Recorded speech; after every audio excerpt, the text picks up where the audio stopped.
Good evening.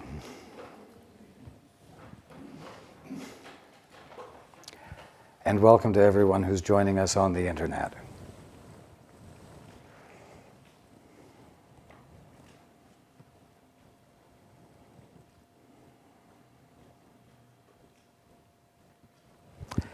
The chapter we're reading in is entitled The Journey Back.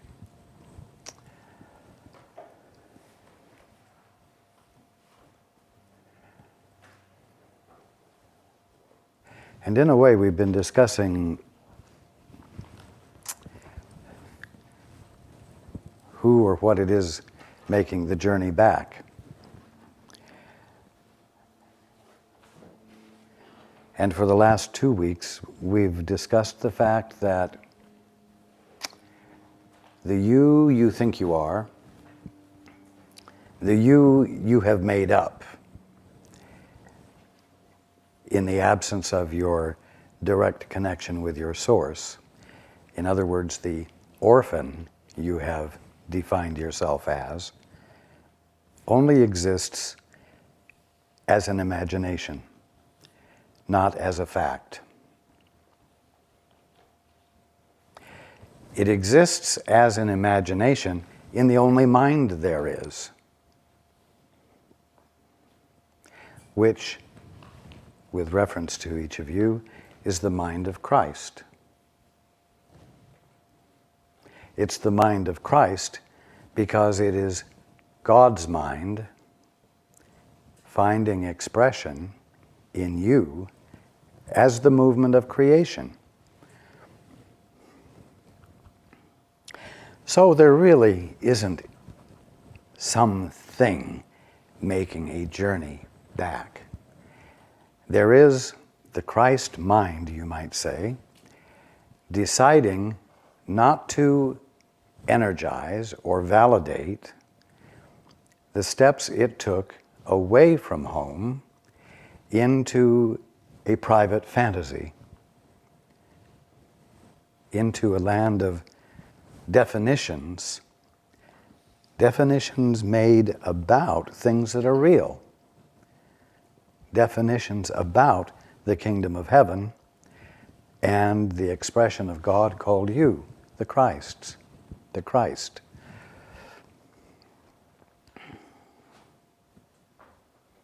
We discussed the fact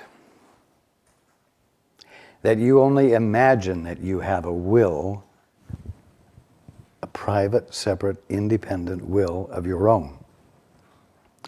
And that imagination in no way undoes the fact that the only will you have is the will of God that God is exercising right there where you are. Your mind and your will are the presence of God and nothing else. Anything else you imagine is there is your definition. And to the degree that you believe your definition, you become bound to it.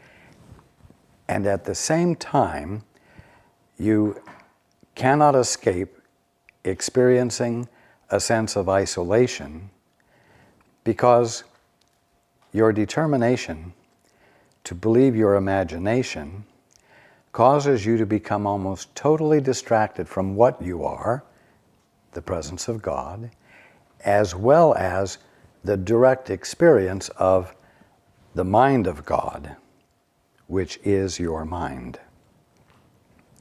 The mind of God is a singularity.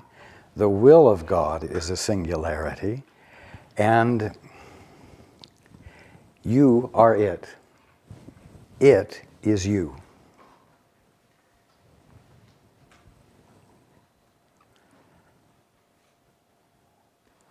You see, the journey back involves becoming clear about this. First of all, about yourself. Becoming clear that if indeed you want to come back into your right mind,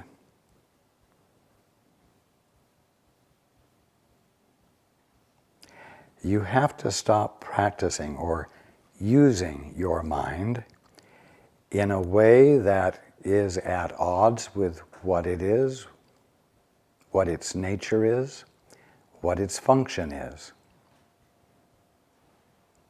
So that in the abandoning of the misuse of your mind, its function can register with you. Its already established function.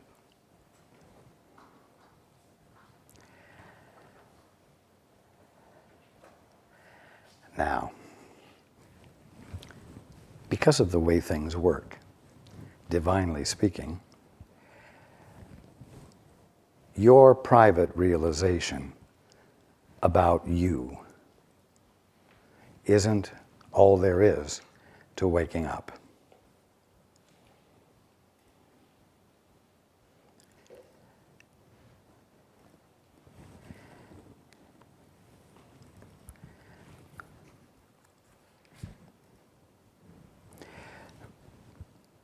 The end of the last section was in the form of a prayer. Christ is in me, and where He is, God must be, for Christ is part of Him.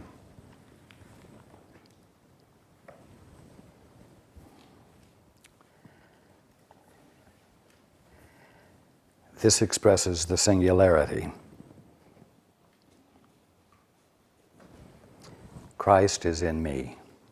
Christ is what I am. But Christ is also my brother. And where my brother is, my Father must be. And where I am, my Father must be. Where I am, my brother's Father must be. You see, it expresses the singularity in an all-inclusive way and leaves no one out. You cannot wake up by yourself. The first step is to come to an awareness that your will and the Father's will are not separate. They are not two things. They are one thing, and that one thing is God's will.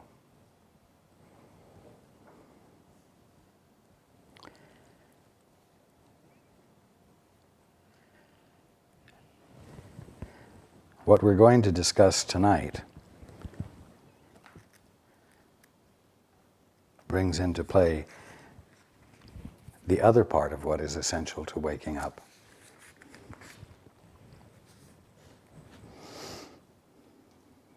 What is your function? If you were yielding to what you are, not who you are, if you were yielding to what you are, you would find yourself engaged in acknowledging the presence of God in each and everything, as we've said before. That's the meaning of glorifying God. It isn't eyes toward heaven, with thoughts toward God, and to hell with your brothers and sisters and the world and the universe. God. No. You don't glorify God by talking to God and giving your full attention to God. You glorify God by giving your attention right where you are, to the poinsettias, to each other.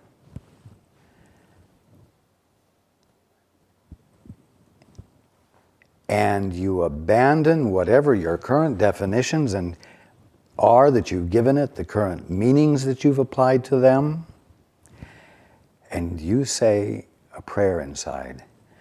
I wish to experience the presence of God that has to be there in order for anything to appear to be there to me. Whether it's what's really there or what I'm imagining is there. There has to be something there in either case. you have to be willing to take the time to get past your definitions, to get past the meanings that others have given you about whatever it is you're looking at. And you have to be willing to say, if anything is there at all, its source has to be the Father, and it has to be the expression of meaning that the Father is giving to his infinite selfhood, his infinity, and I would like to experience that. And then abide with whatever it is, the poinsettia or the leaves, or your brother or your sister, or the trees. To listen. To let in what there is of God there. That's the way you lay the groundwork for your function to come back into play, where you're able to see what God is right there in its full divinity,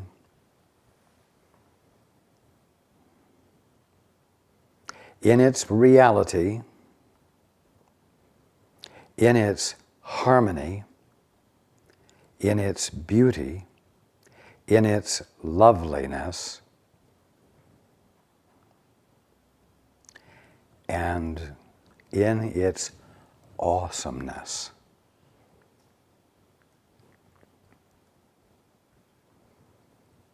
That's the next step. First, you have to be willing to recognize that if there's anything where you are, it's God presencing himself, not you presencing yourself.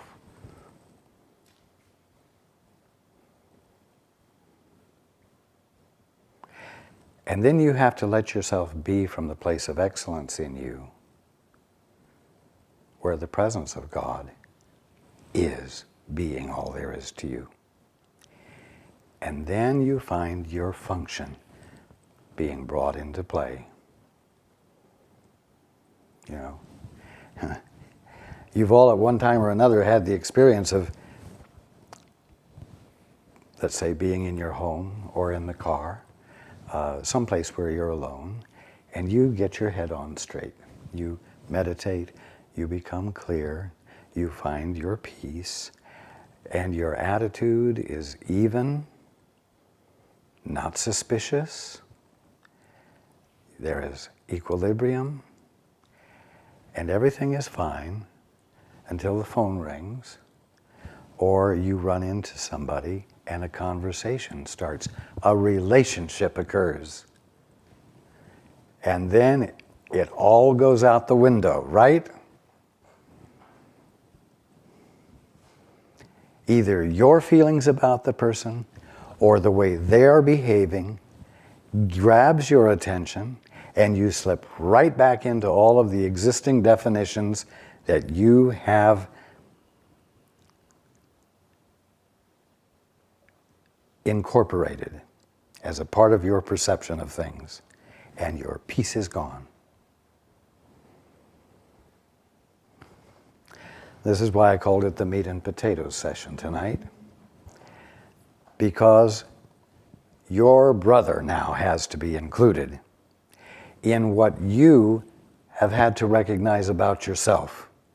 I said last week, the petal of the poinsettia, you are part of the infinitude of the being of the petal of that poinsettia, or the whole blossom or the whole plant. You are part of the infinitude of its presence, and you are as essential to it as it is to you. Well, so is your gosh darn brother and sister.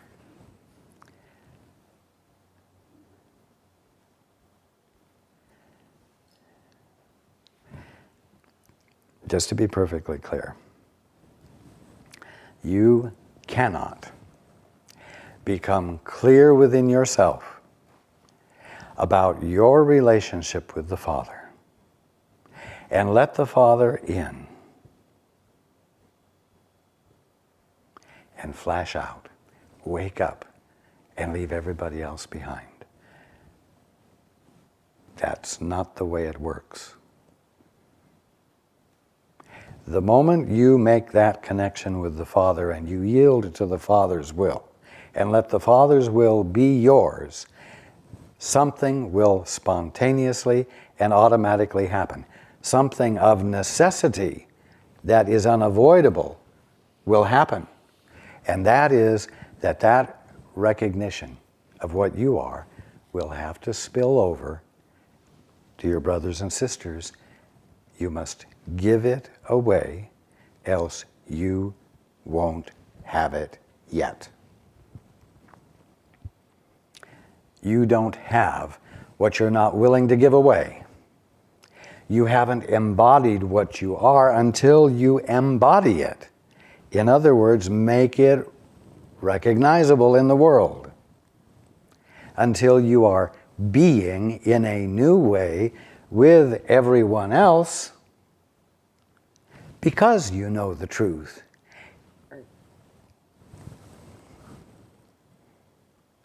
Then it becomes yours.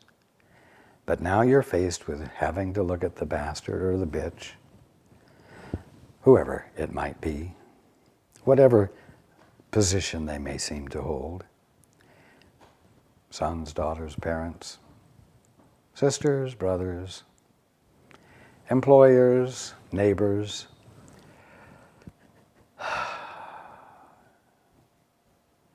You see, you've got to extend the same acknowledgement that you've been willing to embrace about yourself in order to embody it as you,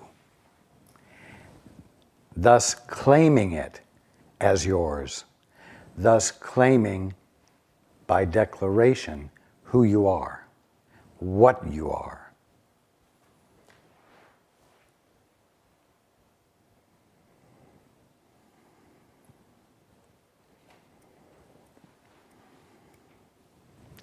So let's go to the book. Now, I said it was a meat and potatoes night, and maybe you might find a little gristle in here as well.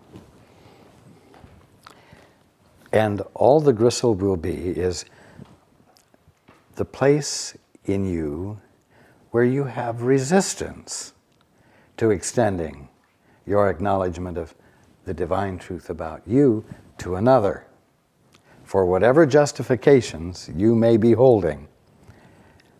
It isn't that what there is to chew is really tough. It's that you don't want to chew that bite yet. Okay.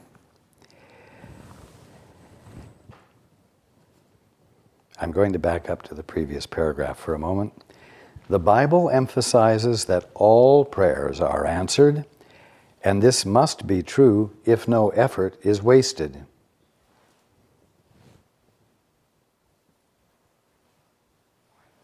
The very fact that one has asked the Holy Spirit for anything will ensure a response.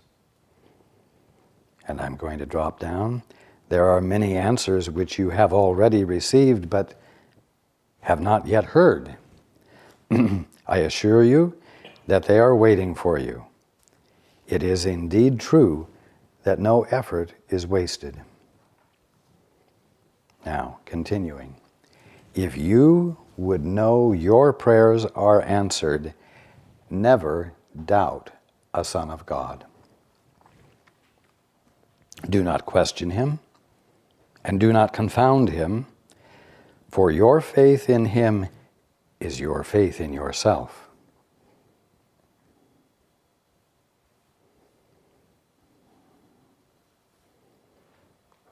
Well, what is it when you doubt a brother or a sister?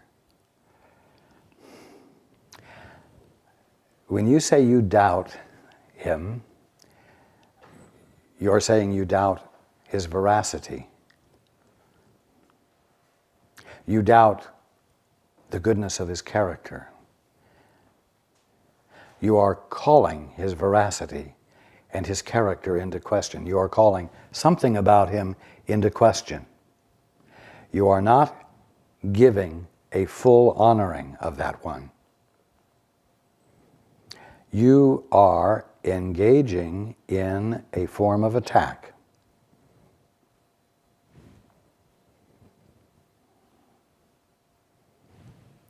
It is a ploy that is always used to make another uneasy, ill at ease, confounded, if at all possible. To cause that one to doubt himself or herself. Why?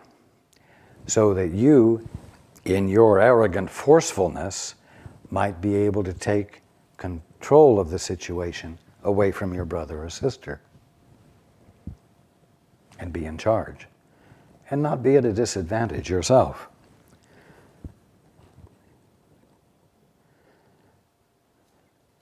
You see, the bottom line of it is a matter of control.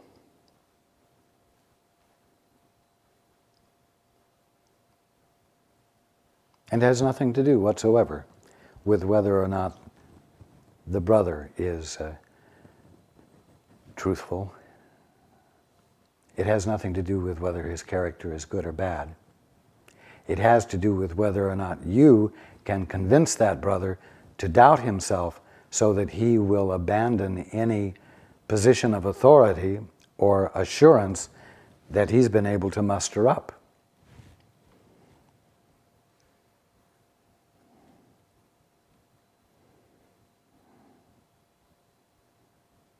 Do not question him and do not confound him, for your faith in him is your faith in yourself.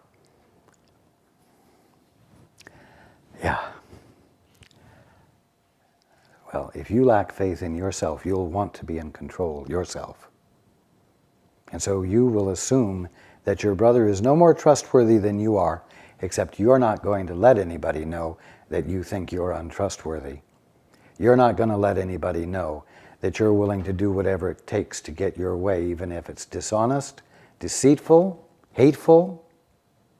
You'll just do what you need to do with a smile on your face and a picture of dignity.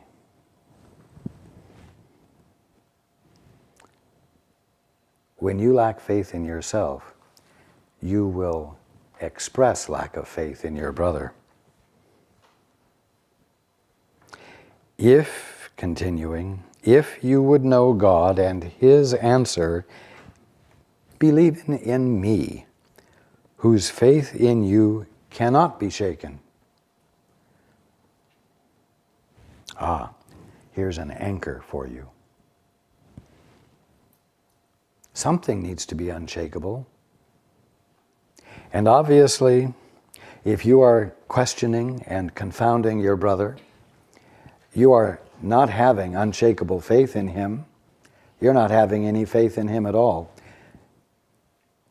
You're not having any faith in yourself, but you know that if you, like a banty rooster or a chihuahua, make enough noise and sound fierce enough, you can make almost anything cower in your presence. And so that's what you do.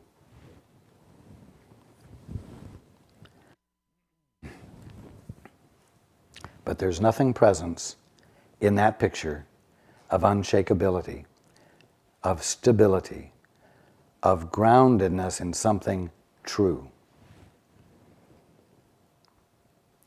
So if you would know God and his answer, believe in me, whose faith in you cannot be shaken. And I'll add, whose faith in you cannot be shaken no matter how bullyish you behave, no matter how loud a chihuahua you are.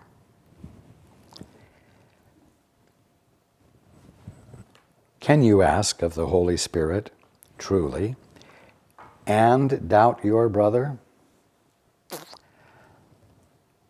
Well, that might not make a lot of sense if it weren't for the fact that the Holy Spirit is nothing less than your right mind.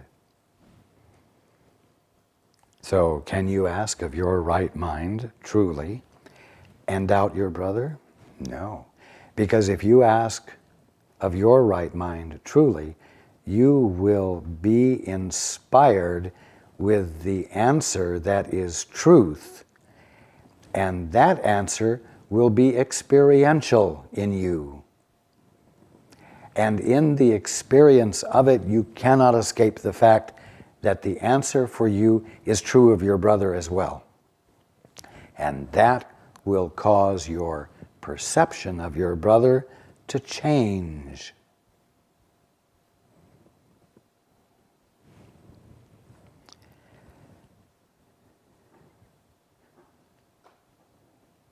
Can you ask of the Holy Spirit truly and doubt your brother?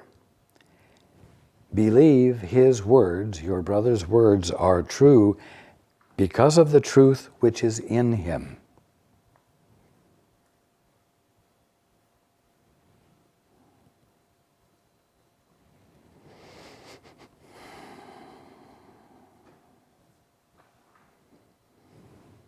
I believe in you because of the truth that is in you, and I have been going on endlessly disclosing to you the fact that there is a place of excellence in you, a place you hadn't dreamed of, something so perfectly excellent that it perfectly expresses and embodies God. It's awesome.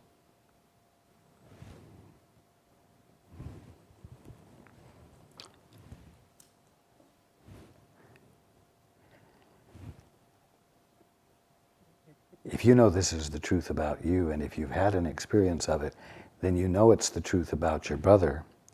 And you will be able to unite with the truth in him, and his words will be true. As you hear him, you will hear me.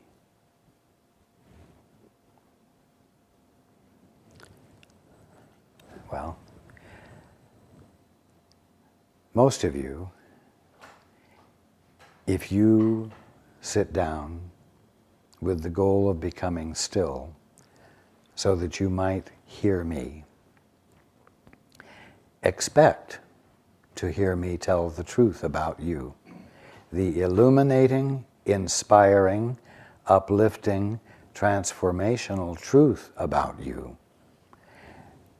And you expect me to do it in a way that will not convict you of all the things you felt you were worthy of being convicted for, so that you might be able to gently lay aside the beliefs that justified penalty, conviction.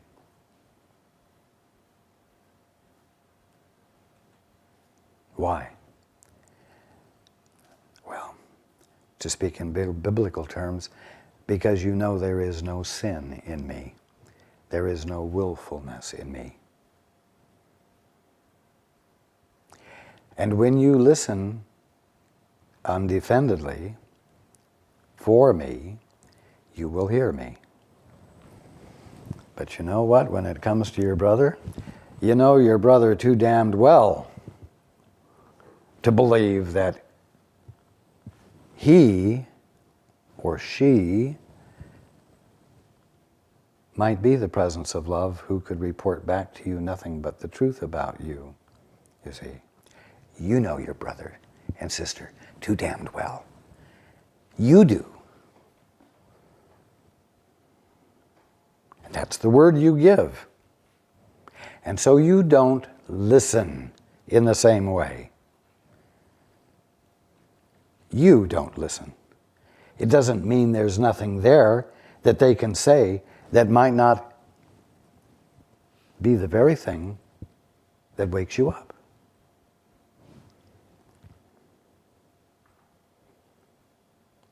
But damn it, you're not going to listen because you know too well